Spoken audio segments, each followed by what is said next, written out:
ito yung kailangan yung i-download na app, which is DI Plus, para ma-enable yung 360 cam recording sa Seal 5. And pwede mo rin i-activate ang Sentry mode using this app. So, lalagay ko itong link sa may description para madali nyo ma-access. Tapos, pagpasok mo sa may website is by default naka-Chinese siya. So, kailangan mo lang gawin is right-click mo anywhere sa page and then translate to English para mas madali maintindihan. And then, makikita mo ngayon dito ang free download na button. So, click mo lang yan. And then, wag mong click tong download using Sofa Manager kasi magda-download siya ng installer nila. Kailangan mo lang is direct download.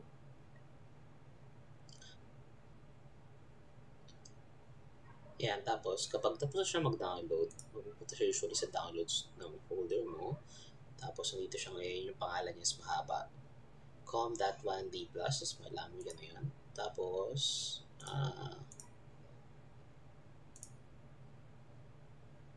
minsan na-detect siya ng firewall mo. So, okay lang yan. Download mo lang siya. Okay lang yan.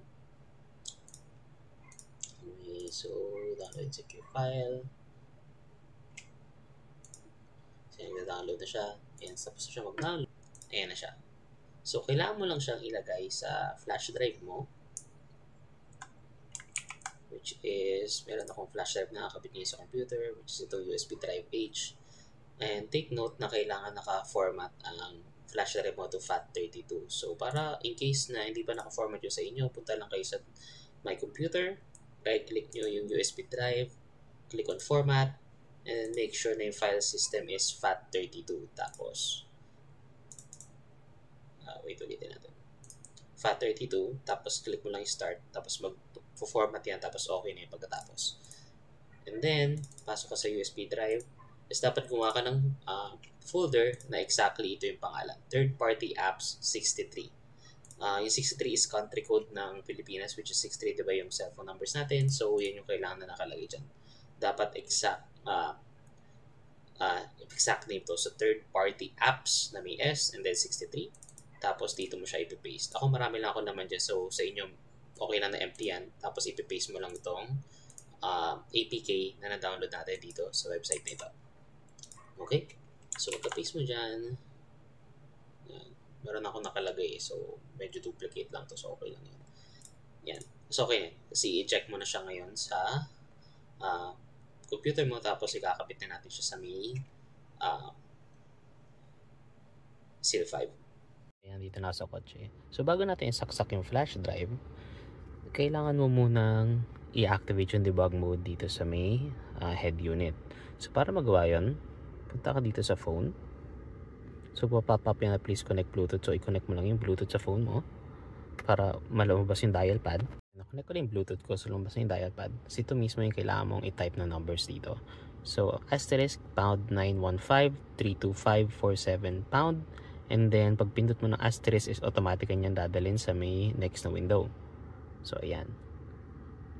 So, binlock out ko lang tong IMEI number ko kasi hindi natin pwedeng i-share yan. Pero, yan yung ita-type mo dun sa may code generator na pinrovide ko na link doon sa may description. Tapos, pagka nakuha mo na yon, na-generate siya ng code, ita-type mo yung isa sa mga code na binigay niya dito. So, gawin natin ngayon. Ayan. Tapos, next naman is dito mo ilalagay sa IMEI code generator yung IMEI mo. So, ita-type mo lang siya dito. Tapos, pag na-type mo siya, press mo yung submit. Mag-generate siya ng mga codes dito sa ilalim. Tapos pag na-generate na ng code, ika-copy mo lang yon, ita-type mo siya dun sa may infotainment. Tapos pagka in-enter mo yan, makakapasok ka na sa may admin settings or developer options ng BYD na para ma-activate natin yung debug mode para gumana yung DI+. Type ko na yung sa akin. So make sure na pagka nakuha mo yung code is, hindi ko sure kung case sensitive siya, so sundan mo lang yung mga capital letters doon sa generate na code. Tapos pag okay na yan, pindot mo lang gitna, ma-access mo na siya.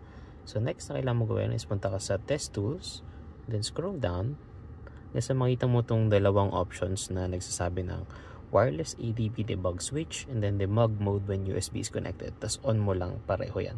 So by default naka-off yung pareho. So kailangan mo gawin is on mo lang yan.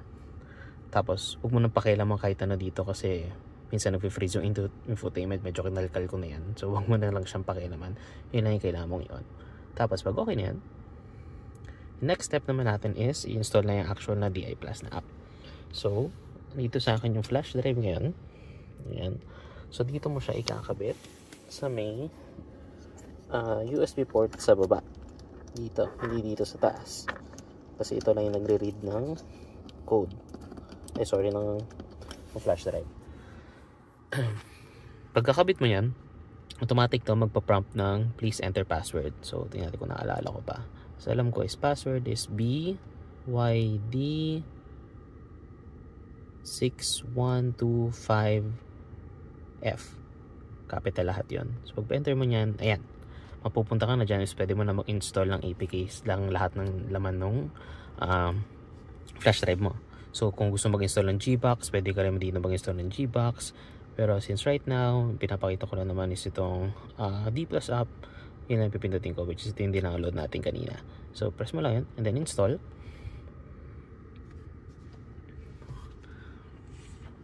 Tingnan mo, wait mo lang na magsabi siya ng ayan, success pareho. Success 1, total 1. So, okay na yan. Pwede mo nang i-close to. Yan. Nakita mo na download na siya dyan. Tapos, meron talaga ako niya. In-install ko lang para sa video na to para makita nyo kung paano. Tapos, yan. Click mo na yan. Tap mo na yung DI Plus na app. Tapos, may magpa-prompt siya na ganyan. Press okay lang. Parang user agreement ata yan. Tapos, make sure lang nabigyan mo siya ng access sa lahat ng hinihingi niya dito. Kasi, kailangan siya ng app na ito. Make sure lang lahat nyo naka-check and then press OK. Ito, pwede mong i-off to. Pero ako ino-on ko to kasi mas madaling na-access. Nagkakaroon ng parang dot na pwede mong pindutin lang na hindi mo kailangan pumasok sa app para ma-on yung Sentry Mode. Kasi ako minsan ino-off ko siya kasi record eh. So hindi ko na baka na-discarga yung 12 volts battery natin. Ayan siya. Ayan yung permit drawing other apps. Pag pinindot mo yan, mas madaling ma-access yung Sentry Mode and panoramic settings. Ayan. Anyway, going back. So, pagkatapos mong i-enable lahat yun, bibigyan ka niya nitong initial setup. So, kailangan mo lang gawin is, natin kung naalala ko pa to. So, alam ko ito ata yun eh. Ayan, pag tinap mo yun, yung boot auto start yung number 1, isanapin mo dito yung DI Plus, and make sure na naka-off siya dito. Kasi ibig sabihin itong disable auto start is, dinidisable niya lahat ng apps na to automatic open pagka on ng kotse. So gusto mo na pagka on pa na ng kotse mo is naka-enable na yung D Plus app para nagre-record agad siya ng 360 cam. Kasi pag hindi, kailangan pang pasukin yung app para lang mag-record siya. So minsan syempre hindi natin maaalala parati yun. So make sure na naka-uncheck siya dito sa may mga radio button na to. Tapos hindi natin kailangan to number 2. Next is itong number 3. Tap mo lang yan. Alam ko automatic na dapat yun eh.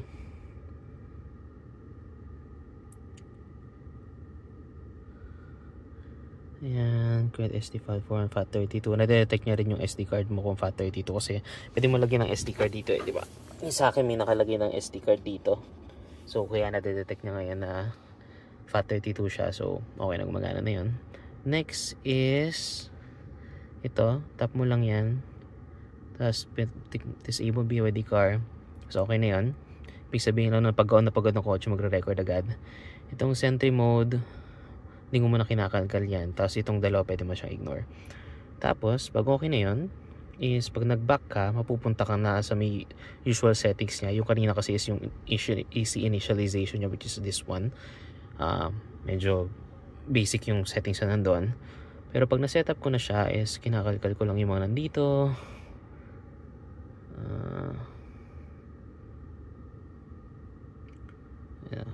Auto start, hinaharaan ko na siyang background application para nag-open na siya sa likod pero hindi siya nagpa-pop up. Tap ko lang ulit to para make sure. Ayan. Kasi hindi lumabas yung kanina eh. So tinap ko lang ulit. Kasi ito wala ka nang kailangan gawin dito sa ibang nandito. The next is go back. Then dito ka sa Sentry and Panoramic Dashcam settings. And then dito mo ma-on ngayon yung itong Sentinel, yan yung Sentry mode. So dito mo siya pwedeng i-on. May options ka na always on yung recording, which is hindi ko recommended to kasi magdi-discarga yung baterya mo. Pero in-on ko lang is detection mode, save video on anomaly. So nangyari dyan na every time na may na-detect siya sa 360 cam na may naglalakad na tao or kahit ano, doon lang siya magre-record. Pero kung nasa open area yung kotse mo, recommended ko na i-off mo na lang kasi kahit yung galaw ng ulap na nare-record niya medyo sensitive. Pwede mo naman i-tone down yung sensitivity niya, pero parang sa akin napansin ko wala naman siya nagagawa, medyo nagre-record pa rin siya parati. Kasi itong smart mode, hayaan mo lang yan na naka smart mode para ideally, pagkakaintindi ko dyan is pag nalulobat na yung 12 watts mag-on yung kotse para mag-charge siya, pero hayaan mo lang siya smart mode. Then ito, keep this 2 off kasi malulobat ka agad dyan. And then ito yung sinasabi kong detection area, sinet ko lang ng ultra low to, which is hindi ko naman sure talagang gumagana, pero hayaan mo siyang ultra low. Ito detection sensitivity, sinet ko rin na ultra low para yung mga importante lang yung nare-record niya. Tapos image quality, kung gusto mong taasan, okay lang din, pero parang medyo bumabagal yung infotainment pag masyadong taas yung quality, tsaka lakas kumain ng SD card space. Pero pwede mo na rin mahayaan ng high, siguro mga medium quality, okay na. Pero nag-automatic delete naman siya pagka puno na yung SD card mo, i-delete niya yung mga older recording. So hindi naman siya issue siguro sa file size, pero hinahayaan ko lang na medyo lower quality. And then pwede mo nang hayaan yung ibang settings dito. Yan yung set remote, so naka-on na yan. So next naman is yung recorder. Ito yung 360 panoramic camera recording. So by default ata naka-off itong dalawa, so on mo lang yan, pati itong watermark para nare-record niya yung time, speed, steering, and braking. Kasi maganda dito sa may 360 cam recording niya is lumalabas sa recording kung nagsisignal ka left or right, nakalabas yun doon. Tsaka pag nagbe-brake at pag nagagas ka, which is sobrang ganda. So pagka nagka-issue sa may banggaan, alam na pumreno ka, so hindi mo kasalanan, diba? So anyway, yun lang yun. And then hindi mo na kailangan palimutin itong iba. Make sure na naka-off lang itong dalawa. And then off mo yan, hindi mo kailangan yan. Ito hindi rin kailangan to, which is, ibig sabihin kasi yan nag-auto record siya pagka pinindot mo yung 360 cam dito sa steering wheel. Pero may nagre-record ka na naman, yun natin kanina, diba? So hindi na siya kailangan. And then ito, preferred storage location, SD card. May option din siya for USB drive, pero hindi ko siya ginagamit Mas prefer ko yung SD card. Tapos ito, enable audio recording kasi nare-record niya rin yung gamit ata ng mic nitong kotse. Nagagamit niya yan, so okay, maganda yun. Kasi ito, pwede mong iset yung recording quality. Ako hina-high ko para makuha ng kahit paano yung mga plate number kasi medyo hindi siya kita kasi naka fish eye view yung recording. Pakita ko sa inyo mamaya. Tapos screen cap, pwede mo nang hayaan niya, wala naman akong ginagamit dyan. Okay, tapos all good na yun. So maganda rin dito is nare-record niya dito. Nakikita niya yung mga charging records mo. Nakikita niya rin yung mga trip records mo dito, which is weirdly enough wala sa may basic head unit natin. Nakikita mo lahat ng binyahe ko dito, tsaka ilan yung kinain na baterya. And then makikita mo rin yung mga current stats ng kotse. So yung kaya natin in-on kanina lahat nung sa may permissions para ma-detect niya lahat yon. Next is dito sa video. Yan yung lahat ng current ng mga old recordings ko. Nalaman ng SD card. So ito yung Sentry mode. Manood tayo ng isa. Tingnan natin kung alin yung malinaw dito. Ayan, itong video na to. So nakapatay yung kotse niya na. So pumasok ako pero naka-off pa yung kotse. So nakita yun, nare-record na ako. Ako yan, naglalakad ako dyan. So na-detect niya as anomaly. So hindi siya nag-record ng buong gabi since naka-park lang siya. Pero since naka-on yung Sentry mode, so nung lumapit na ako nung umaga para maglagay ng gamit sa kotse, nag-on siya. Ayan, nakuhaan niya yan, di ba? So, parang alam ko like ilang seconds before ng actual anomaly kaya na siya nagsa-start na recording. Tapos medyo matagal din after, like matagal siya nagre-record after. Ayan. So, makikita mo yan nag-record. And the next is kung gusto mo makita yung mga panoramic yung 360 recording is nandito tayo. Ito, pwede mo piliin, may calendar dito, pwede mo piliin yung araw. So pili tayo ng isa dito na umaandar ako para mapakita ko sa inyo yung nagagas at brake. Medyo matagal lang siya mag-load. I mean, nasa loob ng infotainment, tsaka maraming videos eh. So malaman mo sa SD card nag-save pag yung nakalagay SD. Next is ito. Natin tong video na to. Ayan, tingnan mo. Yan, ito yung video. Makikita po nakatapak ako sa brake, so nakailaw yung brake doon. Pag pinatapakan mo yung gas, iilaw yung green. So pag nag-signal ka left or right, iilaw yan. Pero unfortunately pag naka-hazard yung ilaw, pero may naririnig naman yung audio dun sa recording. So ayan, makikita mo, di ba? Medyo malinaw-linaw naman siya, pero fish eye nga lang yung view niya. So ayan. So ganun lang siya kadali i-set up.